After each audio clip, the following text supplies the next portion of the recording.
আল্লাহ রসুলের কি হয় না হয় ওটা নিয়ে আমার দেখার বিষয় আছে। আল্লাহ রসুল কবে মরে পচে গলে গেছে। আর আল্লাহ রসুলের ক্ষেত্রে যত সব অপদার্থ শব্দ, যেই শব্দগুলো চায় না সেগুলো আলেম হয়ে বাইরে আলেম হয়ে বলে, মানে শোনেন, এরপরও আপনার কলেজে আগুন লাগে না, আপনি কিসের সাদার মুসলমান হয়েছে? ঠিক কিনা বলেন? এখন সকল মানুষের সর্বপ্রথম মানুষ আদম আলাইহিসসালামকে সৃষ্টি করা হয় নাই। আদমের বডি যখন ধুলাবালির মাঝে গড়াগড়ি খাচ্ছিল, আদমের তৈরি করার জন্য মাটিটা সংগ্রহ করা হয় নাই, তখনও আমি রহমাতুল লিল আলামিন, সর্বশ্রেষ্ঠ এবং সর্বশেষ নবী। আল্লাহু আকবার। তাহলে যেই লোকটাই হাদিসের ভুল ধরে শুধু, সেই লোকও বলছে হাদিস সহিহ।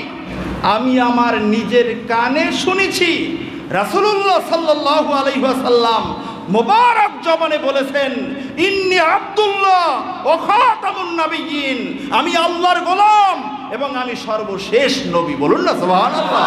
আমরা তো 4 মিনিটই থাকি না, আমাদের সামনে দিয়ে উঠে দৌড় মারে, নিজে তো সুন্নাত পড়েই না, আরেকজনকেও পড়তে দেয় না, আরেকজনের সামনে দিয়ে দৌড়ায়, আছে কি না? কিসের সম্মান করলেন? আমি মুসলমান যদি হই, ইসলামের বিধান কোরআন এবং সুন্নাহ অনুযায়ী আমাকে মুসলমান হতে হবে। তো আজকের আমরা তো সব পূজার ভিতরে চলে যাই। আমি অমুককে মানি, সে যেটা বলছে সেটা ঠিক। আমি অমুককে পছন্দ করি, সেই দল যেটা বলবে সেটা ঠিক। এমনকি মুসলমানের সন্তান অন ইসলামিক দলের কথা বলতে গিয়ে ইসলামের সাথে সংঘর্ষ লাগলেও ইসলামকে বাদ দিয়ে অন ইসলামের পথে চলে যায়, আছে কি নাই? আর এই কারণে অনেক খতিবের চাকরিও চলে যায়, কারণ খতিব সাহেব বলছে যেটা ওনার নেতার বিরুদ্ধে লেগে গেছে, এখন উনি খতিব সাহেবের বিরুদ্ধে লেগে গেছে। হুজুরকে বলছে, হুজুর আগামী জুমে আর আসার দরকার নাই। আছে না ইতিহাস বাংলাদেশে? এটা হলো সোনার বাংলাদেশ, ইসলামের দেশ।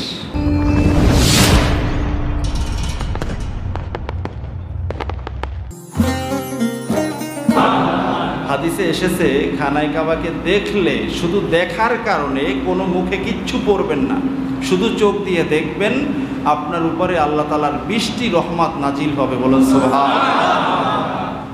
তো আমরা সেই খানায় কাবাকে এই মুহূর্তে দেখতে পাচ্ছি না, তবে খানায় কাবার দিকে মুখ করে আছে, ঠিক কিনা বলেন?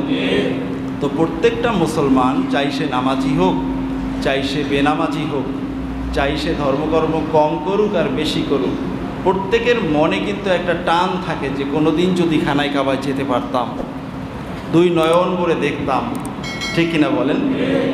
তো আমাদেরও সেই তামান্না আছে কি নাই? তো সেই তামান্নাটাকে আর একটু জাগ্রত করার জন্য, আর একটু শক্তিশালী করার জন্য আজকের আমি আপনাদের খেদমতে যে বিষয়টি নিয়ে এই সংক্ষিপ্ত সময় আলোচনা করব, সেই বিষয়টি হলো ফাদিলাতুল কাবা আল মুশাররফা। খানায় কাবার ফজিলত, মর্যাদা, মহত্ব কি কি আছে, এ ব্যাপারে খুব সংক্ষিপ্ত কিছু আলোচনা আমি আপনাদেরকে শোনাতে চাই। ওমা তাওফিকি ইল্লা বিল্লাহ। মুআজ্জাজ হাজরিন, খানায় কাবা বাইতুল্লাহ শরীফ, এর উপরে পবিত্র কোরআনুল কারিমে অনেকগুলো আয়াত এসেছে এবং হাদিস শরীফের মাঝে খানায় কাবাকে ঘিরে এক একটা জায়গা নিয়ে, ঘর তো মানে একটা ঘর, 4 কোণা আছে, একটা ছাদ আছে, কিন্তু এটা ওই রকম আপনার আমার বাড়ির ঘরের মতো না যে 4 কোণা বিশিষ্ট, একটা ছাদ বিশিষ্ট, একটা দরজা বিশিষ্ট একটা ঘর, বরং খানায় কাবার প্রত্যেকটা কোণার, প্রত্যেকটা জায়গার একটা ফজিলত আছে। বলুন সুবহানাল্লাহ। এবং প্রত্যেকটা ব্যাপারে অসংখ্য হাদিস এসেছে। আমার কাছে একটা কিতাব আছে, মক্কা মুকাররমা, মক্কা শরীফের ইতিকথা, অনেক মোটা, একটা প্রায় 700 পৃষ্ঠার মতো এই কিতাবটা, বাংলায় পাওয়া যায়। আপনারা যদি কারো পক্ষে সম্ভব হয় কিনবেন এবং পড়বেন। এখানে অনেকগুলো আলোচনায় এসেছে। এছাড়াও আরবিতে ফাদিলাতুল মাক্কা আল মুকাররমা এর ব্যাপারে অনেকগুলো কিতাব আছে, কারণ বড় বড় আলেমরা প্রত্যেকেই প্রায় মাক্কা মুকাররমা, মাদিনা মুনাওয়ারা নিয়ে লিখছেন। বলুন না সুবহানাল্লাহ। ভাইয়েরা আমার, তো আসুন খানায় কাবা বাইতুল্লাহ শরীফের ব্যাপারে আমি আপনাদেরকে সর্বপ্রথম যেটা শোনাতে চাই, এবং এই কথাটা মনে প্রাণে আজীবন গেঁথে নিতে হবে যদি আমি মুসলমান হয়ে থাকি। বলুন সুবহানাল্লাহ। সেই কথাটা এসেছে সূরাতুল হজ্জের 32 নম্বর আয়াত। আল্লাহ সুবহানাহু ওয়া তাআলা বলেছেন, ومن يعظم شعائر الله فإنها من تقوى القلوب। আল্লাহ সুবহানাহু ওয়া তাআলা বলেছেন ومن يعظم شعائر الله, আল্লাহর এই জমিনে আল্লাহর যেই গোলাম আল্লাহ তাআলার নিদর্শনাবলীকে সম্মান করবে, যদি সম্মান করে থাকে ফাইন্নাহা মিন তাকওয়াল কুলুব, বুঝতে হবে ওই ব্যক্তির কলবের মাঝে তাকওয়া রয়েছে। বলুন সুবহানাল্লাহ। যেই ব্যক্তি মুত্তাকি, যেই ব্যক্তির কলবে আল্লাহ আল্লাহর রাসূলের ভয় আছে, মহব্বত আছে, ওই ব্যক্তি কেবলমাত্র আল্লাহ তাআলার নিদর্শনাবলীকে সম্মান করবে। সুবহানাল্লাহ বলুন। এখন প্রশ্ন হলো আল্লাহ তাআলার নিদর্শনাবলী কি? প্রশ্ন আসে না? এখন এখানে কোরআনুল কারিমে তো এটা বলা হয় না যে এইটা নিদর্শন। নিদর্শন কি এটা যদি আমাদের জানতে হয়, আমাদের তাকাতে হবে হাদিসের দিকে। আমাদের বড় বড় ইমামগণ, মুফাসসিরগণ এই আয়াতের তাফসিরে কি বলছেন, ঠিক কিনা বলেন? এই আয়াতের তাফসিরের মাঝে সব মুফাসসিরগণ বিভিন্ন ধরনের মত উল্লেখ করছেন, তবে সব মতগুলোকে একত্র করে বর্ণনা করেছেন আমাদের এই পাক ভারত উপমহাদেশের একজন স্বনামধন্য মুহাদ্দিস শাহ ওলিউল্লাহ মুহাদ্দিস দেহলভী রাহিমাহুল্লাহ তাআলা। বলেন সুবহানাল্লাহ। তার লেখা কিতাব হুজ্জাতুল্লাহিল বালিগা, এই কিতাবের মাঝে উনি এনেছেন যে শাআইরুল্লাহ আল আরবাআ, আল্লাহ তাআলার নিদর্শনাবলীকে সম্মান করবে মুত্তাকি বান্দা, আর আল্লাহ তাআলার নিদর্শনাবলী রয়েছে মোট 4টি। বলুন সুবহানাল্লাহ। এক নম্বর হলো সালাত, নামাজ। সুবহানাল্লাহ বলুন। নামাজ, নামাজকে আমরা সম্মান করি, এ কারণে নামাজের সামনে দিয়ে আমরা চাই না, ঠিক কিনা বলেন? নামাজি ব্যক্তি নামাজের মাঝে অন্যদিকে তাকায় না, নামাজের সম্মান আছে, কারণ আমি নামাজ পড়তেছি, আমি আল্লাহর সাথে কথা বলতেছি, ঠিক কিনা বলেন? আমরা কথা বলি না ঠিক, কিন্তু মাথার ভিতরে বিভিন্ন দুনিয়াবী চিন্তা তো আছে না? এগুলোও ঠিক না। এ কারণে মুহাদ্দিসিন কেরামগণ বলেছেন হাদিসে কুদসি, হাদিসে জিবরিলের মাঝে এসেছে আনতা আবুদাল্লাহ কাআন্নাকা তারাহ ফাইন লাম ইয়াকুন তারাহু ফাইন্নাহু ইয়ারাক। তুমি আল্লাহ তাআলার যে কোনো ইবাদত করবে, ইবাদতটা যেন তোমার এরকম হয় যে তুমি আল্লাহকে দেখছো। যদি এই চিন্তা তোমার মনের মাঝে আনতে না পারো, তোমার ইমানের দুর্বলতার কারণে, কমপক্ষে তোমাকে এতটুকুন মনে করতে হবে যে আমার আল্লাহ আমাকে দেখছেন। সুবহানাল্লাহ। তাহলে আল্লাহ আমাকে দেখছেন অথবা আমি আল্লাহকে দেখছি, এই দুই চিন্তার বাহিরে গিয়ে নামাজ পড়লে সেই নামাজ আল্লাহ তাআলার দরবারে মাকবুল হয় না। এখন এই দুই চিন্তা যদি আনতে না পারি, নামাজ ছেড়ে দিবেন, পড়বেন না, তাও পড়তে পারবেন না, বরং এই দুই চিন্তার একটা অর্জনের জন্য চেষ্টা করতে হবে, ঠিক কিনা বলেন? এরপরে আরেকটি নিদর্শনাবলী হলো বাইতুল্লাহ। বলুন না সুবহানাল্লাহ। আরেকটি নিদর্শন কি? বাইতুল্লাহ। আমরা বাইতুল্লাহ শরীফকে অনেক সম্মান করি, ঠিক কিনা বলেন? বাইতুল্লাহ শরীফকে কি সম্মান করি? বাইতুল্লাহ শরীফের দিকে আমরা মুখ করে, পিঠ করে পায়খানা পেশাব করি না, ঠিক কিনা বলেন? এরপরে আরও কি করি? আমরা যে কোনো ইবাদত বন্দিগি, বেশিরভাগ ইবাদত আমরা কেবলামুখী হয়ে করি, ঠিক কিনা বলেন? আবার আমরা কখনো বাইতুল্লাহর দিকে মুখ করে আমরা থুথু ফালাই না। আমরা খানায় কাবাকে সম্মান করি কি করি না? খানায় কাবাকে সম্মান করি। আমরা পা দিয়ে বসি না, কাবার দিকে পা দিয়ে আমরা ঘুমাই না। এগুলো হলো বাইতুল্লাহ শরীফের সম্মান। বলুন না সুবহানাল্লাহ। আরেকটি হলো নাবিয়ুল্লাহ। বলুন না সুবহানাল্লাহ। আল্লাহ তাআলার নবী, আল্লাহ তাআলার হাবিব, আল্লাহ তাআলার হাবিবকে সম্মান করতে হবে। অমাইয়ু আজিম, যেই ব্যক্তি আল্লাহর হাবিবকে সম্মান করবে, বোঝা যাবে তার কলবের মাঝে তাকওয়া আছে, ঈমান আছে। বলুন সুবহানাল্লাহ। আল্লাহর হাবিবকে সম্মান করতে হবে। কি সম্মান? আল্লাহর হাবিবকে আল্লাহ তাআলা যে জন্য পাঠাইছেন দুনিয়ায়, উম্মতে মুহাম্মাদের জন্য, সেই সুন্নাত তরিকা আমার মাঝে আনতে চেষ্টা করতে হবে। এটা হলো একটা সম্মানের একটা সাইড, ঠিক কিনা বলেন? দ্বিতীয়ত হলো আল্লাহর রাসূলের শানে, আল্লাহর রাসূলের মর্যাদায় আঘাত লাগে এমন কোনো শব্দ চয়ন করা যাবে না, বলুনিতে লিখুনিতে। সুবহানাল্লাহ বলেন না। এমনকি আল্লাহর রাসূলের কোনো ব্যাপার আলোচনা করতে গিয়ে আল্লাহর রাসূলের শানে যায় না এমন কোনো বাচনভঙ্গি পর্যন্ত করা যাবে না। সুবহানাল্লাহ বলবেন না। কিন্তু আজকের আমাদের সমাজে আমরা খানায় কাবাকে সম্মান করি, আমরা নামাজের সামনে দিয়ে যাই না, নামাজের সামনে দিয়ে যাতে না যাওয়া লাগে এ কারণে নামাজের মসজিদের মাঝে দেড় হাত লাঠি রাখে। এই লাঠিটাকে কি বলা হয়, কি বলা হয় এটাও জানে না। লাঠি, এটা লাঠি। কখনো যদি মসজিদে ঝগড়া টগড়া লাগে এটা দিয়ে মারামারি করা যায় খুব ভালো, হকি স্টিকের মতো নাকি, এবং গোড়াটা তো ভালোই থাকে, মারলে খুব ভালোই লাগে। এটার নাম হলো সূত্রা। এটার নাম কি? সূত্রা।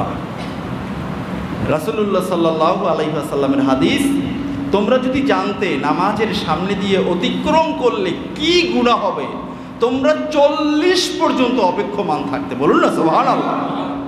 ফুকাহায়ে কেরামগণ বলছেন 40 বলেছেন আল্লাহর রাসূল। এখন এটা কি 40 বছর নাকি 40 মাস নাকি 40 দিন নাকি সপ্তাহ নাকি ঘন্টা সেটা আমরা জানি না। সুবহানাল্লাহ বলেন না। তাহলে সবচেয়ে নিম্নটা ধরি 40 ঘন্টা। আমরা তো 4 মিনিটই থাকি না, আমাদের সামনে দিয়ে উঠে দৌড় মারে, নিজে তো সুন্নাত পড়েই না, আরেকজনকেও পড়তে দেয় না, আরেকজন আর সামনে দিয়ে দৌড়ায়, আছে কি নাই? তাহলে কিসের সম্মান করলেন? আমি মুসলমান যদি হই, ইসলামের বিধান কোরআন এবং সুন্নাহ অনুযায়ী আমাকে মুসলমান হতে হবে। ইসলামের বিধান কোরআন সুন্নাহর বাহিরে গিয়ে কোনো আলেমের মতবাদ অনুযায়ী, কোনো গোষ্ঠীর চিন্তা চেতনা অনুযায়ী মুসলমান হলে ওই ইসলাম আল্লাহর দরবারে মাকবুল হবে না, ঠিক কিনা বলে? কিন্তু আজকের আমরা তো সব পূজার ভিতরে চলে যাই। আমি অমুককে মানি, সে যেটা বলছে সেটা ঠিক। আমি অমুককে পছন্দ করি, সেই দল যেটা বলবে সেটা ঠিক। এমনকি মুসলমানের সন্তান অনইসলামিক দলের কথা বলতে গিয়ে ইসলামের সাথে সংঘর্ষ লাগলেও ইসলামকে বাদ দিয়ে অনইসলামের পথে চলে যায়, আছে কি নাই? আর এই কারণে অনেক খতিবের চাকরিও চলে যায়। কারণ খতিব সাহেব বলছে যেটা ওনার নেতার বিরুদ্ধে লেগে গেছে, এখন উনি খতিব সাহেবের বিরুদ্ধে লেগে গেছে। হুজুরকে বলছে হুজুর আগামী জুমে আর আসার দরকার নাই। আছে না ইতিহাস বাংলাদেশে? এটা হলো সোনার বাংলাদেশ, ইসলামের দেশ, মুসলমানের দেশ, পীর আউলিয়ার দেশ। আজকে আমরা কোথায় আছি ভাইয়ের আমার? রাসূলুল্লাহ সাল্লাল্লাহু আলাইহি ওয়াসাল্লামের শানে এই ধরনের শব্দ চয়ন করা যাবে না। যেই শব্দ চয়ন করলে আল্লাহর রাসূলের শানে বেয়াদবি হয়, ঠিক কিনা বলেন? আপনাকে আমাকে মনে করেন আপনি ঊর্ধ্বতন একজন বস, আপনার ঊর্ধ্বতন বস আপনাকে তার অফিসে যাইতে বলছে। এখন যদি পিওন এসে বলে যে স্যার আপনাকে ওই বড় স্যারে ডাকছে, আপনার কিন্তু ইগোতে লাগবে। ডাকছে মানে বেটা বেয়াদব খ্যাত কোথাকার, জানো না কীভাবে বলতে হয়? তো স্যার কীভাবে বলবো? তুমি এসে বলবে আমাকে সালাম জানিয়েছে। আপনি 50,000 টাকার একটা স্যার হয়ে গেছেন, আপনার ডাকছে বলছে আপনার লাইগে গেছে।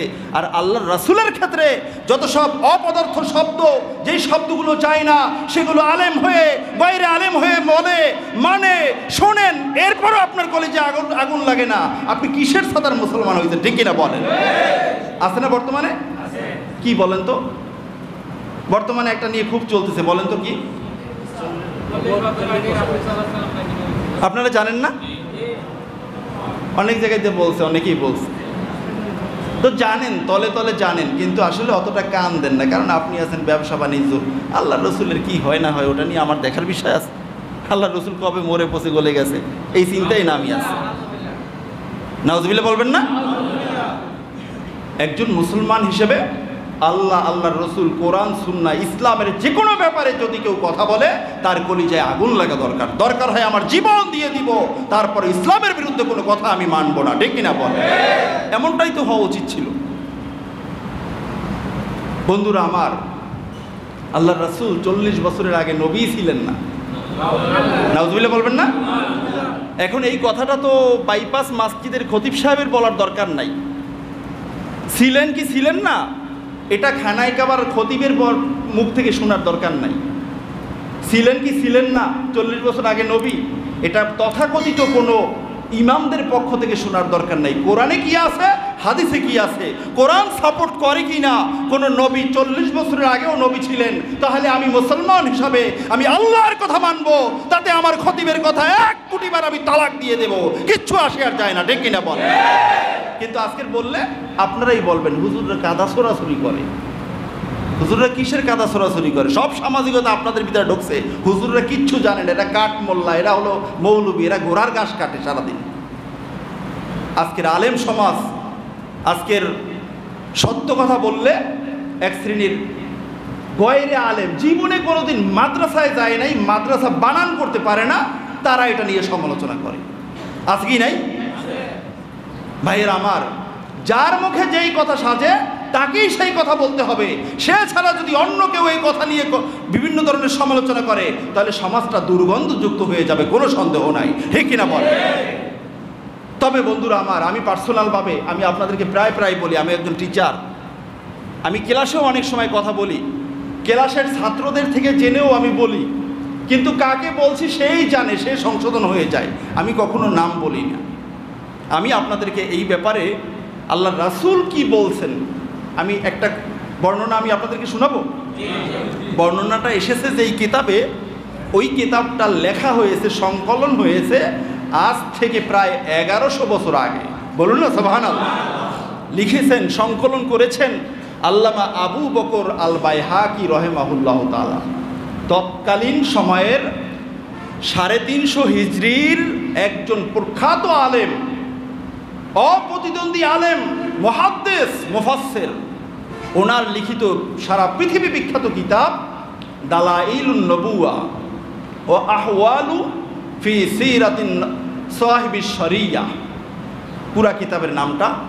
এই কিতাবের 81 নম্বর পৃষ্ঠায় 14 নম্বর হাদিস, আল্লাহ রসুলের বিশিষ্ট সাহাবী হযরত সারিয়া ইবনে ইরবাস ইবনে সারিয়া রাদিয়াল্লাহু তাআলা আনহু থেকে বর্ণিত হাদিস। আনিল ইরবাদ ইবনে সারিয়া রাদিয়াল্লাহু তাআলা আনহু আন্নাহু ক্বাল সামি'তু রাসূলুল্লাহি সাল্লাল্লাহু আলাইহি ওয়াসাল্লাম সামি'তু রাসূলুল্লাহি সাল্লাল্লাহু আলাইহি ওয়াসাল্লাম ইন্নী আব্দুল্লাহ ওয়া খাতামুন নাবিয়্যিন ওয়া ইন্না আদামা লামুনজাদিলুন ফি তিনাতিহি। আল্লাহু আকবার। যদি কারো কাছে থাকে, আমি যেই কিতাবের রেফারেন্স দিচ্ছি মিশরীয় ছাপ, প্রথম খণ্ড। এই কিতাব মোট 7 খণ্ড। প্রথম খণ্ড 81 পৃষ্ঠায় নিচে এই কিতাবের তাখরিজ আসছে।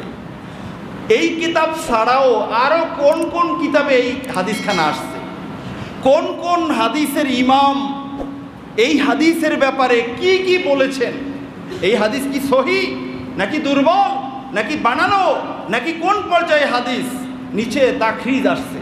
এবং তাখরিজটা প্রায় হাফ পৃষ্ঠা ব্যাপী। সুবহানাল্লাহ বলবেন না? মানে এতগুলো কিতাবের নাম, এবং গোটা মিডল ইস্ট সহ বাংলাদেশ সহ গোটা পৃথিবীতে হাদিস নিয়ে সবচেয়ে বেশি যার চুলকানি, আমি নামটা বলবো না, এই লোকটাও বলছে এই হাদিস সহিহ। বলুন না সুবহানাল্লাহ। আরো জোরে বলুন সুবহানাল্লাহ। তাহলে যেই লোকটাই হাদিসের ভুল ধরে শুধু, সেই লোকও বলছে হাদিস সহিহ। এই হাদিসের ভিতরে আল্লাহর রসুলের সাহাবী হযরত ইরবাস ইবনে সারিয়া রাদিয়াল্লাহু তাআলা আনহু বলেন, আমি আমার নিজের কানে শুনেছি রাসূলুল্লাহ সাল্লাল্লাহু আলাইহি ওয়াসাল্লাম মোবারক জবানে বলেছেন, ইন্নী আব্দুল্লাহ ওয়া খাতামুন নাবিয়্যিন, আমি আল্লাহর গোলাম এবং আমি সর্বশেষ নবী। বলুন না সুবহানাল্লাহ। আমি আল্লাহর বান্দা এবং সর্বশেষ নবী। কখন? ওয়া ইন্না আদামা, এই ওয়াওটা হলো ওয়াওয়ে হালিয়া। আরবি যারা বুঝেন, এখানে মাদ্রাসার ছাত্র আছেন, অনেক ওলামায়ে কেরাম আছেন। আমি আল্লাহর গোলাম, সর্বশেষ নবী। ওই অবস্থায়, ওই সময়ে যখন ওয়া ইন্না আদামা লামুনজাদিলুন ফি তিনাতিহি, যখন সকল মানুষের সর্বপ্রথম মানুষ আদম আলাইহিসসালামকে সৃষ্টি করা হয় নাই, আদমের বডি যখন ধুলাবালির মাঝে গড়াগড়ি খাচ্ছিল, আদমের তৈরি করার জন্য মাটিটা সংগ্রহ করা হয় নাই, তখনও আমি রহমাতুল লিল আলামিন, সর্বশ্রেষ্ঠ এবং সর্বশেষ নবী। আল্লাহু আকবার। আল্লাহর রাসূল বলছেন তখনও আমি নবী। আপনি মৌলবী কোত্থেকে আসছেন যে 40 বছর আগে নবী ছিলেন না? কে শিখাইছে আপনাকে? আপনার ওস্তাদ কে? কোন প্রতিষ্ঠানে এটা শিখছেন? এই কিতাবের মাঝে পৃষ্ঠা উল্টাবেন, আরো বেশ কয়েকটা বর্ণনা, একই বর্ণনা আসছে। আজকের আবার সংশোধন করে, কি করে বলে যে হ্যাঁ আল্লাহ তাআলা ওনাকে মনোনীত করে রাখছেন, নবুয়তি দিয়েছেন 40 বছরে, নবুয়তি নাকি দিয়েছেন 40 বছরে। আর আল্লাহর রাসূল বলেন আমি নবী তখনও আদমকে তৈরি করার যে মাটিটা, এই যে মাটিটা, আল বেদায়া ওয়ান নিহায়া লিখছেন আল্লামা হাফিজুল হাদিস হযরত ইবনু কাসির রাহিমাহুল্লাহ তাআলা। প্রথম খণ্ডের মাঝে আদম আলাইহিসসালামকে সৃষ্টি করার অনেক চমকপ্রদ ঘটনা আলোচনা করছেন। ওখানে কিভাবে মাটিটা আল্লাহ তাআলা সংগ্রহ করলেন আদমকে তৈরি করার জন্য। আল্লাহর রাসূল বলছেন মাটিটা সংগ্রহ করা হয় নাই এখনো, তখনও আমি নবী। সুবহানাল্লাহ বলেন। তাহলে তখন তো 40 বছর হয়ে গেছিল নাকি? আল্লাহর রাসূলের বয়স পৃথিবীতে আগমনের 40 বছর হয়ে গেছিল? আপনারা যারা আলেম, আপনাদেরকে বলছি, সূরা আল ইমরান 81 নম্বর আয়াত, তাফসির খুলে দেখবেন। আমার কাছে কেতাবের মানে পৃষ্ঠার তাফসির আছে 18টা। আলহামদুলিল্লাহ। এই মোবাইলে না, নেটে না, সরাসরি তাফসিরে কাবির, রুহুল বায়ান, রুহুল মানি, তবারি, এরকম করে করে 18টা তাফসির আমার বাসায় আছে। সবগুলো আমি মিশর থেকে আনিয়েছি। এই তাফসিরগুলোর মাঝে সূরায়ে আল ইমরানের 81 নম্বর আয়াত, ওয়াইজ আখাযাল্লাহু মিসাকান নাবিয়্যিন, আল্লাহ সুবহানাহু ওয়া তাআলা রূহের জগতে একাধিক সেমিনার করেছেন। বলুন না সুবহানাল্লাহ। আপনারা সবাই জানেন প্রথম সেমিনারটা ছিল আল্লাহ সুবহানাহু ওয়া তাআলা সমস্ত রূহদেরকে নিয়ে করছেন। আল্লাহ তাআলা সব রূহদেরকে সামনে এনে আল্লাহ তাআলা বলছেন আলাস্তু বিরব্বিকুম, ওই রূহরা আমি কি তোমাদের রব নই? আমি কি তোমাদের রব না? সব রূহরা নীরব, নিস্তব্ধ। তখন সর্বপ্রথম কথা বলেছিলেন বালা, হা আল্লাহ আপনি আমাদের রব। এই কথাটা বলেছিলেন আপনার আমার নবী। তথাকথিত আলেমদের জবানে আসে যে 40 বছরে যিনি নবুয়তি পাইছিলেন, উনি বলছিলেন যে হ্যাঁ আল্লাহ আপনি আমাদের রব। বলুন না সুবহানাল্লাহ। তাফসিরের মাঝে আসছে আল্লাহ রাসূল যদি বালা না বলতেন, কারো পক্ষে সম্ভব ছিল না আল্লাহ তাআলার এই কথার জবাব দিবে। বালা বলবেন যে হ্যাঁ আল্লাহ আপনি আমাদের রব। আর জবাব যদি না দিত, ওই আলমে আরোহায় বসে কোটি কোটি রূহ সব কাফের হয়ে জাহান্নামী হয়ে যাইতো। বলুন নাউযুবিল্লাহ। আজকের আর মুফতি, মুহাদ্দিস, খতিব এগুলো হওয়ার আর সুযোগ ছিল না। কথা কি বুঝাইতে পারছি? এই আয়াতের মাঝে আসছে আল্লাহর রাসূল সর্বপ্রথম বলছেন বালা, হ্যাঁ আল্লাহ আপনি আমাদের রব। তে আল্লাহর রাসূল নাকি উর্দু ভাষা শিখছে তাদের মাদ্রাসায় গিয়া। আল্লাহর রাসূল নাকি 1-2ও গুনতে পারতেন না, আলিফ বাও জানতেন না। তাহলে আলমে আরোহায় বৈশা তোমার কোন দাদাই আল্লাহর রাসূলকে পড়াইছিলেন যে আল্লাহ রাব্বুল আলামিনের এই প্রশ্নের জবাবে বালা বলতে হবে? কোন দাদাই পড়াইছে? কোন ওস্তাদ পড়াইছে? উনি আল্লাহর হাবিব, ওনাকে আল্লাহ তাআলা সৃষ্টি করেছেন, চয়ন করেছেন আল্লাহর বন্ধু বানানোর জন্য। এই চয়নের সময় আল্লাহ তাআলা তাকে কি দিয়েছেন, কোনটা জানিয়েছেন, এটা কোনো মাখলুক আর জানে না। ঠিক কিনা বলেন? এ কারণে তাফসিরে রুহুল বায়ানে খলাকাল ইনসান আল্লামাহুল বায়ান, তাফসির খুলে দেখবেন। মুফাসসিরুল আল্লাম বলেছেন খলাকাল ইনসান আই খলাকা মুহাম্মাদান সাল্লাল্লাহু আলাইহি ওয়াসাল্লাম। আল্লাহ সুবহানাহু ওয়া তাআলা মুহাম্মদ সাল্লাল্লাহু আলাইহি ওয়াসাল্লামকে সৃষ্টি করছেন। ও আল্লামাহুল বায়ান আই আল্লামাহু মা কানা ওয়া মা ইয়াকুন। আল্লাহ তাআলা সৃষ্টি কইরেই সাথে সাথে আল্লাহর রাসূলকে যা হয়েছে পিছনে কিয়ামত পর্যন্ত যা হবে সবটা জানিয়ে দিয়েছেন। বুঝে থাকলে একটু খুশি হয়ে সুবহানাল্লাহ বলেন না? আপনার আমার নবী, যার শাফাআতে আমি জান্নাতে যাব, যাকে দিয়ে আমার বাস্তব প্র্যাকটিক্যাল পরীক্ষা হবে আমার কবরে, মান হাজার রজুল।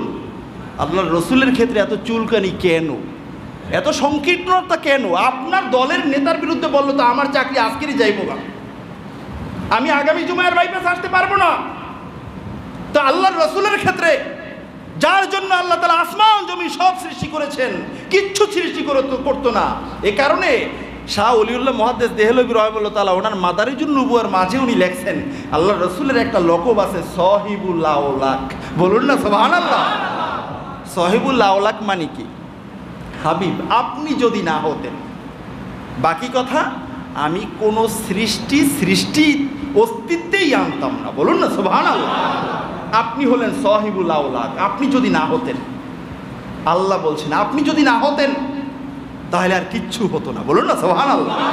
কিসের সূর্য, গ্রহ, নক্ষত্র, উপগ্রহ, টাইটানিক আর দেখতে যাওয়া লাগতো না, কিচ্ছু হতো না, ঠিক কিনা বলেন? গেল সেমিনার কয়টা? একটা, সবাইকে নিয়ে করছেন, ঠিক কিনা বলেন? ওয়াইদ আখাযাল্লাহু মিসাকান নাবিয়্যিন, আয়াতটাই প্রমাণ করে এই সেমিনারটা ছিল শুধুমাত্র নবীদেরকে নিয়ে। বলুন না সুবহানাল্লাহ। আল্লাহ তাআলা কাদেরকে নবুয়তি দান করবেন এই রূহগুলোরে সব এক জায়গায় আনছে, আইনা আল্লাহ বলছেন দেখো এই যে আমার পাশে, উনি আমার হাবিব, ওনাকে আমি পৃথিবীতে পাঠাবো, যদি তোমরা তোমাদের জামানায়, তোমাদের জীবদ্দশায় তাকে পেয়ে যাও, লাতুমিনুন্না বিহি, অবশ্যই তার উপরে ঈমান আনতে হবে। সুবহানাল্লাহ বলেন। ওয়ালা তানসুরুন্নাহ, এবং তার দ্বীনের কাজে তোমাদের সবাইকে সহযোগিতা করতে হবে। তোমাদের দ্বীন থাকবে না, ইহুদি ধর্ম থাকবে না, তাওরাত জাবুর ইনজিল আর থাকবে না, আমার হাবিবের উপরে যেই কিতাব নাজিল করব সেটাই থাকবে। ওই বিধান প্রচারের জন্য তোমরা সবাই সহযোগিতা করতে হবে। বলুন না সুবহানাল্লাহ। যদি রাজি হও তাহলেই আমি তোমাদেরকে নবী বানাবো। বলুন না সুবহানাল্লাহ। সবাই মিলে বলছেন হ্যাঁ আল্লাহ, ওয়াদা দিলাম। কোরআনের আয়াত ফাশহাদু, আল্লাহ বলছেন ঠিক আছে, তোমাদের ওয়াদার সাক্ষী তোমরাও থাকো। আবার জায়গা মতো পোল্টি খাইও না, নবীরা তো পোল্টি খাইবেন না, নাউজুবিল্লাহ। আল্লাহ আবার এইটা আবার কাইটে আবার লাগাই না দেয় আমার বিরুদ্ধে, নবীরা তো নবী। আল্লাহ তাআলা বলছেন ঠিক আছে, তোমরাও সাক্ষী, আমিও সাক্ষী। বলুন না সুবহানাল্লাহ। যেহেতু তোমরা সবাই আমার হাবিবের উপরে ঈমান এনেছ, আমার হাবিবকে সহযোগিতা করবে বলে স্বীকৃতি দিয়েছ, সুতরাং জাআলতু লাকুমুল আম্বিয়া, তোমাদের সবাইকে আমার হাবিবের উপরে ঈমান আনার কারণে, তাকে পাইলে সহযোগিতা করার কারণে তোমাদের সবাইকে আমি নবী বানিয়ে দিলাম। বলুন সুবহানাল্লাহ। তাহলে নবী যার ওসিলায় বানাইছেন উনি তো এখনো নবুয়তিই পান নাই, আহা আমি একজন পাইলট, স্বনামধন্য পাইলট, বাংলাদেশে আর কোনো পাইলট নাই, আমি একাই বিমান চালাইতে পারি। তবে যার কাছে শিখছি উনি বিমান তো দূরের কথা, ঠেলা গাড়িও চালাইতে পারে না। খুব উন্নত মানের, খুব ভালো পাইলট না আমি? কি বলেন? আপনারা কি আমার কথা বুঝতেছেন না? এটা কি সম্ভব কোনোদিন? তো যার ওসিলায় আল্লাহ তাআলা নবী বানাইছেন, উনি নবুয়তই পান নাই। আর নবী যে নিজে বলতেছেন আমি তো নবী তখন যখন আল্লাহ তাআলা আদমকে সৃষ্টিই করেন নাই, মাটি নেন নাই, লামুন জাদিলুন, মাটি ধুলাবালির মাঝে গড়াগড়ি খায়। খুব সুন্দর একটা সাহিত্যের ভাষায় আল্লাহ রসুল বলছেন। আমি কি আপনাদেরকে ঈমানের বিষয় বিদায় আমি একটু ব্যাপক সময় নিয়ে বুঝাইছি। খানায় খাবার উপরে কথা বলা যাবে না, খানায় কাবা আমাদের শেয়ার সম্মান করতে হবে, কিন্তু আমাদের ঈমানটা তো আগে বাঁচাতে হবে, ঠিক কিনা বলেন? এখন সর্বশেষ কথা, উপসংহার। হুজুর তাহলে বলবোটা কি, কেমনি কি বলবো? 40 বছরে কি হয়েছে? 40 বছরের আগের, মানে 40 বছরের আগে যে নবীজি 40 বছর পৃথিবীতে আগমন থেকে এই সময়টা কি? প্রশ্ন আসে কি আসে না? বন্ধুরা আমার, আহলুস সুন্নাহ ওয়াল জামাতের আকীদা হলো আল্লাহর রসুল নবী, আল্লাহর রসুল আদম আলাইহিস সালামের সৃষ্টিরও আগে, তবে পৃথিবীতে আসছেন 570 খ্রিস্টাব্দে।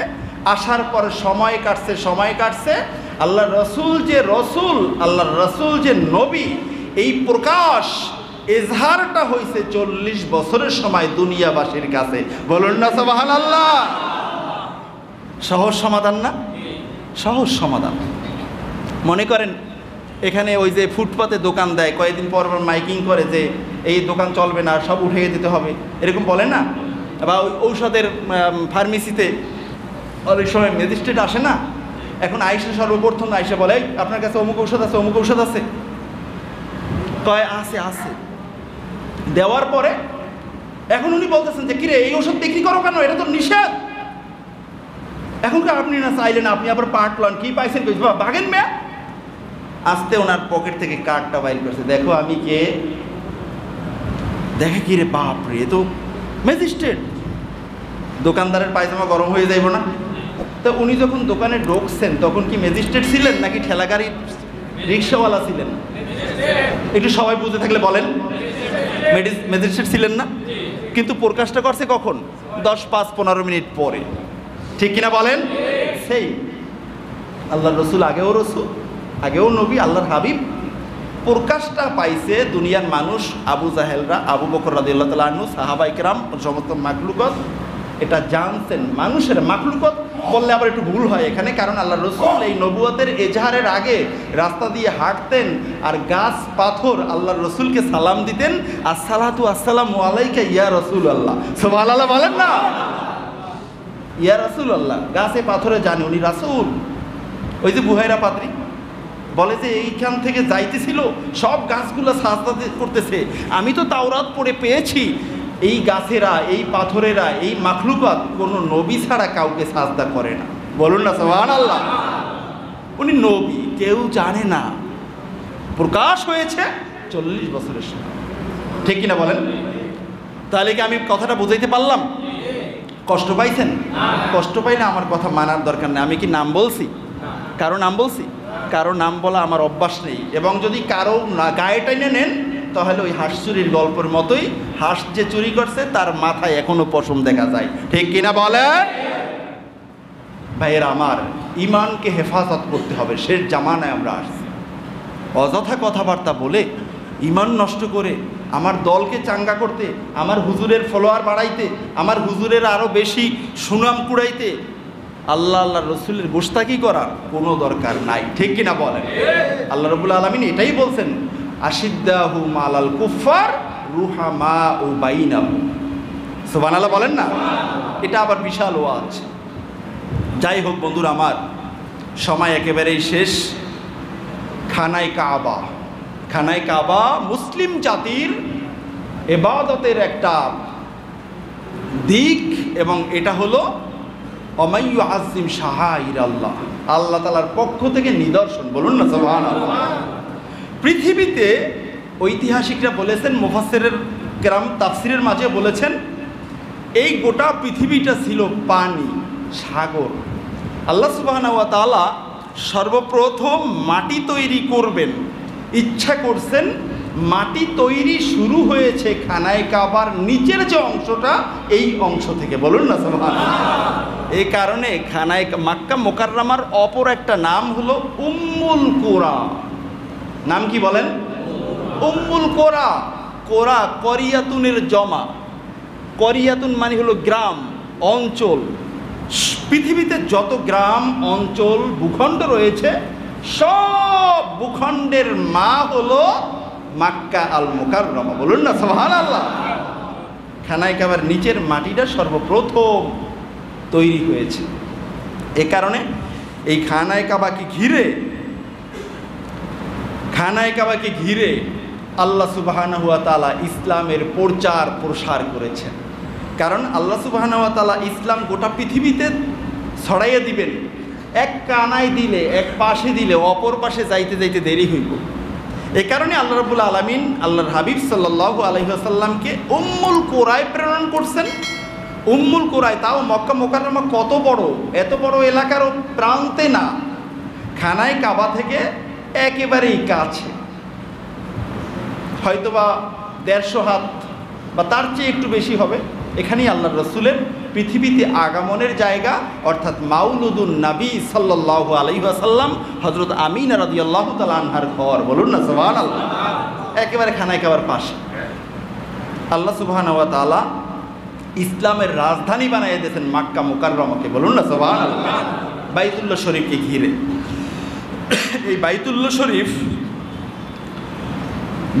শরীফটা আল্লাহ সুবহানাহু ওয়া তাআলা সর্বপ্রথম এটার ভিত্তিটা স্থাপনই করেছেন শিরিক মুক্ত, তাওহীদ যুক্ত। বলুন না সুবহানাল্লাহ। খানায় কাবা আল্লাহ তাআলা সর্বপ্রথম ভিত্তি স্থাপন করেছেন শিরিক মুক্ত, তাওহীদ যুক্ত। এই কথাটা আল্লাহ সুবহানাহু ওয়া তাআলা সূরাতুল হজ্জের ২৬ নম্বর আয়াতে আল্লাহ তাআলা বলেছেন, وَإِذْ بَوَّأْنَا لِإِبْرَاهِيمَ مَكَانَ الْبَيْتِ أَلَّا تُشْرِكْ بِي شَيْئًا।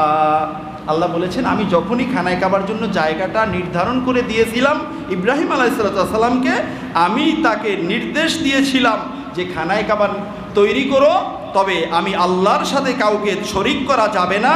অতহির বাইতিয়া লিত্তাইফিন, এবং গোটা পৃথিবী থেকে যারা আমি আল্লাহর সন্তুষ্টির জন্য তওয়াফ করতে আসবে তাদের জন্য খানায় কাবাকে চির ওপেন রাখবে। বলুন সুবহানাল্লাহ। তওয়াফকারীদেরকে বাধা দেওয়া যাবে না।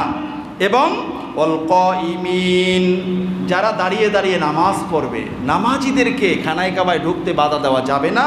আর রুকআই সুজুদ, এবং যারা বেশি বেশি রুকু করবে, সাজদা করবে আমি আল্লাহকে তাদেরকে সাজদা করার, রুকু করার পরিবেশ করে দিতে হবে। বলুন সুবহানাল্লাহ। ইবাদত আল্লাহ নিজেই শিখিয়েছেন। বলুন না সুবহানাল্লাহ। এরপরে দেখেন, এই খানায় কাবা আল্লাহ সুবহানাহু ওয়া তাআলা নিজেই এর মর্যাদা বাড়িয়েছেন, কিন্তু তারপরেও ইব্রাহিম আলাইহিস সালাতু ওয়াস সালাম তার সন্তান ইসমাইল আলাইহিস সালাতু ওয়াস সালামকে নিয়ে এই খানায় কাবাকে তৈরি করার পরে ইব্রাহিম আলাইহিস সালাতু ওয়াস সালাম আল্লাহর কাছে দোয়া করছেন। বলুন না সুবহানাল্লাহ। কি বলছেন দেখেন আল্লাহ তাআলা, ওয়া ইয ইয়ারফাউ ইব্রাহিমুল কওয়াইদা মিনাল বাইতি ওয়া ইসমাঈল রব্বানা তাকাব্বাল মিন্না ইন্নাকা আনতাস সামিউল আলিম। আল্লাহ সুবহানাহু ওয়া তাআলার বন্ধু খলিল ইব্রাহিম আলাইহিস সালাম তার সন্তানকে নিয়ে যখন খানায় কাবার ভিত্তি স্থাপন করলেন, আল্লাহ তাআলার কাছে হাত উত্তোলন করলেন, রব্বানা তাকাব্বাল মিন্না ইন্নাকা আনতাস সামিউল আলিম। আল্লাহ, আপনি নির্দেশ দিয়েছেন আমি আর আমার ছেলে ইসমাইল মিলে ঘরটা বানাইছি, আল্লাহ আপনি দয়া করে আমাদের থেকে এই খেদমতটা কবুল করে নেন। বলো সুবহানাল্লাহ। আল্লাহ রাব্বুল আলামিন ইব্রাহিম আলাইহিস সালামের এই দোয়া কবুল করে নিয়েছেন। মুসলিম জাতির পিতা ইব্রাহিম আলাইহিস সালামের সন্তান কিয়ামত পর্যন্ত যারা হবে, যারা মুসলমান হবে, তাদের প্রত্যেকের কলিজার সাথে বাইতুল্লাহ শরীফের সাথে চিরস্থায়ী একটা বন্ধন হয়ে গেছে। বলুন না সুবহানাল্লাহ। আমাদেরও বন্ধন আছে কি নাই? সবাই আছে কি নাই? আল্লাহ সুবহানাহু ওয়া তাআলার কাছে এই আশহুরুল হজ্জের মাঝে দোয়া করছি, আল্লাহ যারা চায় আপনি খানায় কাবায় নিলে টাকা লাগে না, বিমানও লাগে না, ঠিক কিনা বলেন? যাদের কলিজায় সত্যিকার অর্থে তামান্না রয়েছে, আল্লাহ তাআলা যেন তাদেরকে জীবনে একবার হলেও দুই চোখে খানায় কাবাকে দেখার তৌফিক দান করেন। বলুন আমিন। ভাইয়েরা আমার, কাবা শরীফ এই গোটা পৃথিবীটা, প্রথম মাটিটা ওখান থেকে শুরু হয়েছে সৃষ্টি হওয়া। গোটা পৃথিবীটা মরুভূমি, একেবারে একটা মাঠ, খোলা মাঠ। সর্বপ্রথম ঘর এই বাইতুল্লাহ শরীফ। বলুন সুবহানাল্লাহ। আল্লাহ সুবহানাহু ওয়া তাআলা কোরআনুল কারিমে এ ব্যাপারে সূরা আল ইমরানের 92 নম্বর আয়াতে আল্লাহ তাআলা বলেছেন, আমি একটু সামনে এগিয়ে যাই, সময় একেবারেই শেষ। খানায় কাবা হলো এমন একটা জায়গা, যেই জায়গাটাকে ঘিরে গোটা পৃথিবীর মুসলমানদের একটা মিলন মেলা হয়। বলুন সুবহানাল্লাহ। এটাও আল্লাহ রাব্বুল আলামিন কোরআনুল কারিমে বলেছেন, মাসাবাতাল লিন্নাস, এটার জন্য মুসলমানদের জন্য মিলন মেলা হয়। এই কারণে আল্লাহ তাআলা তৈরি করেছেন। আল্লাহ তাআলা কিভাবে কবুল করেছেন আমি আপনাদেরকে এইবার উমরা থেকে এসে বলছিলাম। গত বছর উমরায় রমজানে শেষ দশকে যেই ভিড় ছিল, যেই মানুষের উপস্থিতি ছিল, এবছরের দ্বিতীয় তৃতীয় রমজানেই শেষ দশকের মতো সেই একই রকম ভিড় হয়েছিল। বলুন সুবহানাল্লাহ। আল্লাহ তাআলার মাকবুলিয়াত, আল্লাহ তাআলা কাউকে কবুল করলে, কোনো জায়গাকে কবুল করলে এটা কেউ ঠেকাতে পারে না, ঠিক কিনা বলে? এ কারণে আল্লাহ তাআলার ইচ্ছা গোটা পৃথিবীতে ইসলামের পতাকা আল্লাহ তাআলা উড়াবেনই উড়াবেন। ওয়ালাউ কারিহাল কাফিরুন ওয়ালাউ কারিহাল মুশরিকুন ওয়াল ইয়াহুদুন ওয়াল মুনাফিকুন। মুনাফিক, ইহুদি, নাসারা, বেঈমান যতই তারা অস্বীকার করুক না কেন, আল্লাহর ইচ্ছাই বাস্তবায়ন হবে, ঠিক কিনা বলে? খানায়ে কাবা ইতিহাসের মাঝে এসেছে, তারিখের মাঝে এসেছে, মোট 11 বার নির্মাণের ইতিহাস পাওয়া যায়। কয়বার বলেন? 11 বার। 11 বার এই খানায়ে কাবাকে নির্মাণ করা হয়েছে। সর্বপ্রথম যে নির্মাণ করা হয়েছিল, সর্বপ্রথম নির্মাণ করেছিলেন ফেরেশতারা। সুবহানাল্লাহ বলেন। কারা? ফেরেশতারা। কিভাবে? আপনারা সবাই জানেন, আল্লাহ সুবহানাহু ওয়া তাআলা সব ফেরেশতাদেরকে ডাইকা বলছিলেন, ইন্নী জাইলুন ফিল আরদি খলিফা। ও ফেরেশতারা, আমি যে জমিনটা বানাইলাম, এই জমিনটার মাঝে আমি আমার একদল প্রতিনিধি, আমি আমার পক্ষ থেকে তারা আমার কাজ জমিনে করবে এমন একটা দল, গোষ্ঠী আমি সৃষ্টি করতে চাই। ফেরেশতারা সবাই মিলে বলছেন, আল্লাহ নুসাব্বিহু বিহামদিক ওয়া নুকাদ্দিসু লাক, আমরাই আপনার তাসবিহ করি, আপনার প্রশংসা করি, আপনার পবিত্রতা বর্ণনা করি। আবার কাদেরকে বানাইবেন? তারা গিয়ে ওখানে মারামারি রাহাজানি করবে, কোনো দরকার নাই, আমরাই করব। এখন এই যে আল্লাহ তাআলার কথার বিরুদ্ধাচরণ করছে ফেরেশতারা, আল্লাহ রাব্বুল আলামিন চুপ। আল্লাহ তাআলা এমনি জিজ্ঞাসাই না করছেন, কিন্তু আল্লাহ তাআলার ইচ্ছা ফাআলুল লিমা ইউরিদ, যা চান তা করবেন, কেউ বাধা দিতে পারে না, ঠিক কিনা বলেন? আল্লাহ তাআলা তো বানাইবেনই, আল্লাহ তাআলার হাবিবকে পৃথিবীতে পাঠাইবেন, হাবিবের ওসিলায় হাসরের ময়দান কায়েম করবেন, আল্লাহ তার হাবিবের মান মর্যাদা গোটা মাখলুকাতকে দেখাবেন, এটা তো আল্লাহ তাআলার ইচ্ছা আছে। এখন পৃথিবীতে যদি মানুষ না পাঠায় তাহলে এটা কেমনে হবে? এখন ফেরেশতারা যখন আল্লাহ তাআলা চুপ, ফেরেশতা একজন আরেকজনের কানাঘুষাস করা শুরু করছে। এই আল্লাহ বলছেন মানুষ বানাইবে, প্রতিনিধি বানাইবে, আমরা বিরুদ্ধাচরণ করলাম, কাজটা তো বেশি ভালো করলাম না, এখন কি করা যায়? আল্লাহ তাআলা যদি রাগ করেন, আমাদের সবার উপর আল্লাহ তাআলার লানত আসবে, চল চল চল আমরা সবাই গিয়া আরশে আজিম তওয়াফ করি। সুবহানাল্লাহ বলেন। কি তওয়াফ করবে? আরশে আজিম। আরশে আজিম, আল্লাহ তাআলার আরশটা কত বড়, কত বড়, এর বর্ণনায় এসেছে গোটা পৃথিবীটা যদি হয় একটা খালি ময়দান, আপনার হাতের আংটিটা খুলে যদি সেখানে ছুঁড়ে ফেলেন, আংটিটা যদি সেখানে ছুঁড়ে ফেলে দেন, যতটুকু জায়গা দখল করবে তার চেয়েও কম বা সমপরিমাণ জায়গা গোটা এই আলম আরশে আজিমের মাঝে দখল করে আছে। কথাটা কি বোঝেন নাই? গোটা মাখলুকতটাকে, গোটা আলমটাকে, গ্রহ, নক্ষত্র, উপগ্রহ, এই প্রথম আসমানের নিচে যা আছে সপ্ত আসমান পর্যন্ত সব কিছুকে আরশে আজিমের মাঝে নিক্ষেপ করলে আরশে আজিমের অতটুকু জায়গা দখল করবে যতটুকু জায়গা দখল করে আপনার আংটিটা এই গোটা পৃথিবী নামক ভূখণ্ডের মাঝে। বুঝে থাকলে জোরে সোরে আওয়াজ দিয়ে বলে সুবহানাল্লাহ। তাহলে আরশে আজিমটা তো মোটামুটি বাইপাস মসজিদের মতোই হইবে, ঠিক কিনা বলেন? কত বড়? বাংলাদেশের মতো? তাহলে আমেরিকার মতো? আটলান্টিক মহাসাগর? পৃথিবীটার মতো? এটা তো বলাই যায় না কত বড়, ঠিক কিনা বলেন? এই আরশে আজিমটা তারা তওয়াফ করছে, সব ফেরেশতারা মিলে তওয়াফ করছে। খুব চমকপ্রদ ঘটনা। আমি এটা এবছরই আমি পড়তে পেয়েছি। কোথায় পেয়েছি সে কিতাবের নামটা বলি, কিতাবু ইনসানিল উয়ুন ফি সিরাতিল আমিনিল মামুন, যেটাকে বলা হয় আসিরাতুল হালাবিয়াহ। ইমাম হালাবি রহমাহুল্লাহ তাআলা, যেই কিতাবটা আজ থেকে 500 বছর আগে লেখা, বলুন না সুবহানাল্লাহ। নবীজির জীবনী, একটা সিরাত গ্রন্থ এখানে আসছে। এখন ফেরেশতারা তওয়াফ কইরা এখন আবার একটু রেস্ট নিতেছেন। তখন আল্লাহ রাব্বুল আলামিন বলছেন, ফেরেশতারা তোমরা একটা কাজ করো, তোমরা জানো যে আমি আসমান এবং জমিন সৃষ্টি করেছি, খলাকা সাবআ সামাওয়াতিন ওয়াল আরদ, আসমানও 7টা, জমিনও 7টা। তোমরা প্রত্যেকটা স্তরে স্তরে একটা ঘর তৈরি করো, বলুন না সুবহানাল্লাহ। প্রত্যেকটা স্তরে স্তরে একটা ঘর তৈরি করো। তখন ফেরেশতারা এসে সর্বপ্রথম এই বাইতুল্লাহ শরীফে এই জমিনের মাঝে সর্বপ্রথম ঘর তৈরি করেছিলেন এই খানায় কাবা। বলুন না সুবহানাল্লাহ। আর আসমানের উপরে বাইতুল মামুর ফিস সামাইস সাবিয়া, এই খানায় কাবা সোজা একেবারে উপরে বাইতুল মামুর সপ্তম আসমানের উপরে তৈরি করেছেন যেই মসজিদ, ওই মসজিদের নাম হলো বাইতুল মামুর। মসজিদের নাম কি? আর আমাদের এই পৃথিবীর ভূখণ্ড থেকে প্রথম যে আসমানটা, এই আসমানে যে মসজিদটা করেছেন, ও ইসমু বাইতিল্লাযী ফিস সামাইদ দুনিয়া বাইতুল ইজ্জা, এখানে যে মসজিদটা তৈরি করছেন এই মসজিদের নাম হলো বাইতুল ইজ্জা। বলুন না সুবহানাল্লাহ। আর বাকি সব আসমানে আসমানে আসমানে আসমানে আল্লাহর ফেরেশতারা আল্লাহর নির্দেশে মসজিদ বানাইছে। এখন এই জমিনে ওই সোজা নিচের জমিনে যে বাইতুল্লাহ শরীফ বানাইছে, আর জমিনের নিচে 7টা জমিন একত্রে মিলানো। আল্লাহ তাআলার কুদরত, ফেরেশতারা আল্লাহ তাআলা তৌফিক দিয়েছেন, তারা প্রত্যেকটা জমিনে জমিনে আলাদা আলাদা মসজিদ বানাইছেন। মুফাসসিরিন কেরামগণ বলছেন, কোরআনুল কারীমে একটা আয়াত আছে, অমিনাল আরদি মিসলাহুন্না, আমরা যে জমিনে বসবাস করি এরকম জমিন আরও আছে, আরও 7টা জমিন, মানে মোট 7টা জমিন আছে।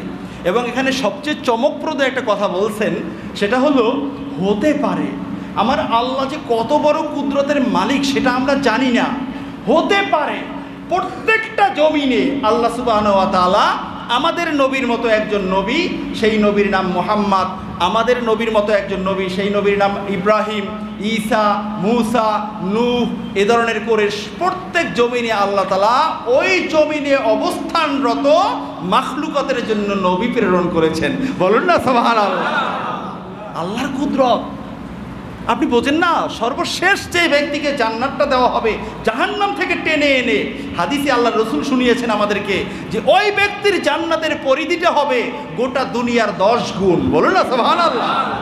কই রাখবে আল্লাহ এই জায়গা? আল্লাহ তাআলার কাছে জায়গা আছে না? আছে কি নাই? তাহলে আল্লাহ রাব্বুল আলামিন এগুলো করতে পারেন কি পারেন না? প্রত্যেকটা জমিনে হয়তো বা আছে কি নাই আল্লাহই ভালো জানে, হয়তো বা আছে। মানি না এমন কোনো কথা বলার দরকার নাই, ঠিক কিনা বলেন? এখন দেখেন, এখন এই সিরাতে হালাবিয়ার মাঝে এসেছে, তাফসিরে বাইজাবির রেফারেন্স দিয়ে এখানে ইমাম মুজাহিদ বলেছেন, হিয়া আরবাআতু আশারা বাইতান মুতাকাবিলাতান, আল্লাহর নির্দেশে ফেরেশতারা 7 আকাশে 7টা, 7 জমিনে 7টা, মোট কয়টা হইল? 14টা। এই 14টা মসজিদ উপরে উপরে একটার উপরে উপরে উপরে উপরে ফেরেশতারা বানাইছেন। বলুন না সুবহানাল্লাহ। যখনই বানানো শেষ আল্লাহ এবারে বলেন, এইবারে ফেরেশতারা তোমাদের কাজ আছে। কি কাজ? জমিনে যে বাইতুল্লাহ শরীফ বানাইলা, খানায় কাবা বানাইলা, সবাই মিলে যাও সেটাকে গিয়ে তওয়াফ করো। বলুন না সুবহানাল্লাহ। সর্বপ্রথম ফেরেশতারা তৈরি করছেন, ফেরেশতারা তৈরি করে ফেরেশতারাই আল্লাহর নির্দেশে এই খানায় কাবা তওয়াফ করছেন। বলুন না সুবহানাল্লাহ। ভাইয়েরা আমার, খানায় কাবা নিয়ে অনেক আলোচনা এখানেই সমাপ্ত করলাম। যতটুকু আলোচনা করলাম আল্লাহ তাআলা যেন আমাদের ঈমান ও আকীদা, 2টা জিনিস, কয়টা বলেন? ঈমান ও আকীদা, আল্লাহ তাআলা যেন আমাদেরকে ইখলাসের সাথে ঈমান এবং আকীদার বিশুদ্ধতা দান করেন। বলুন আমিন। আমার কথায় কেউ কষ্ট পেয়ে থাকলে আমি আল্লাহর হস্তে মাপ চাই, আর কষ্ট পেয়ে না থাকলে আমি আল্লাহর কাছে দোয়া করি আল্লাহ সুবহানাহু ওয়া তাআলা যেন আমাদেরকে এমন কোনো বিশ্বাস মনের গহীনে আমাদের মাঝে লুকিয়ে না রাখেন, যেটা নিয়ে কিয়ামতের ময়দানে উঠলে আল্লাহর সামনে দিয়ে এক কদমও সামনে অগ্রসর হওয়া যাবে না। আল্লাহ তাআলা যেন এমন একটা দিল, যেটাকে কোরআনুল কারীমে বলা হয়েছে কলবে সালিম। কি বলা হয়েছে? আল্লাহ বলছেন, যারা আমার সামনে কলবে সালিম নিয়ে না আসবে তাদের কোনো রক্ষা নাই। আল্লাহ তাআলা যেন আজকের এই আল্লাহর ঘরের ওসিলায়, আশহুরুল হাজের ওসিলায়, বাইতুল্লাহ শরীফের ওসিলায়, এবছর যারা হজে গেছেন আরও বাকিরা যাবেন তাদের ওসিলায়, সর্বোপরি রহমাতুল লিল আলামিনের ওসিলায় আমাদের কলবটাকে কলবে সালিম বানাইয়া দেন। বলুন আমিন।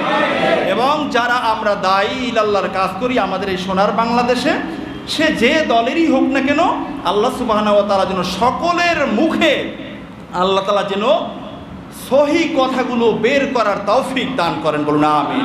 এবং ভুল যদি হয়ে যায় যেই মাজলিসে, যেই ধরনের মাজলিসে ভুল হয়েছে, খুব দ্রুত ভুল স্বীকার করে আম পাবলিকের ঈমানকে শোধরানোর সুযোগ করে দেন। বলুন আমিন।